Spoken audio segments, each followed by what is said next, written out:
You know, we're all opinionated, we can do that. Please consider hosting a meeting. With that, Bob, do we want to go straight to the basics? I want to say, you can see how busy they are. Yes, yes. This may come to an end, meeting here, Okay. because They got very busy. they're very busy. Okay. You know, and we can completely understand that. I guess, you know, push come to shove, we could always be outside, Yeah. you know, yeah. because the weather's cooling down, You know, so. I thought coming into our swap meet is always so big. I'm gonna ask you to cross the street for me, fair lot. Oh, okay, that'd be good. That's great. Twice as big. That's usually in That's what, February.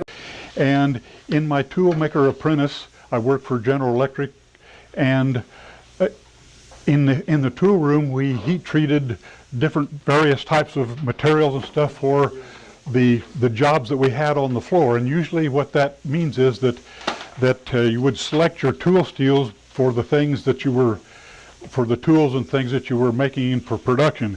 And with saying that, most of the stuff usually reduced to maybe 2 or 3 different kinds of tool steels, because that's where the applications were.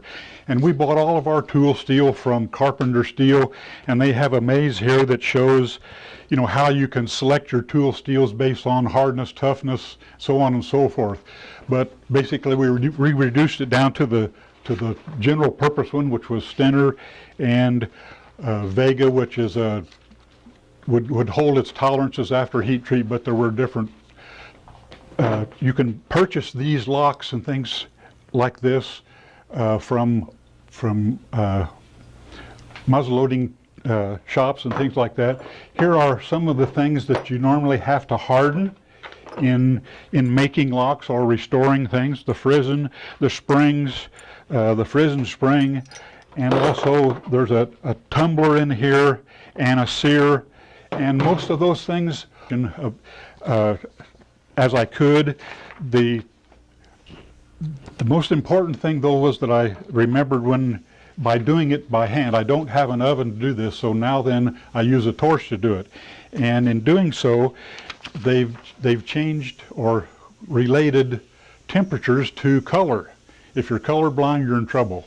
So, but basically, there's a chart that you can get off the internet to show what temperatures and what colors, and actually even it gets into the drawing temperatures based on the same color. So there's something that you can see there. I found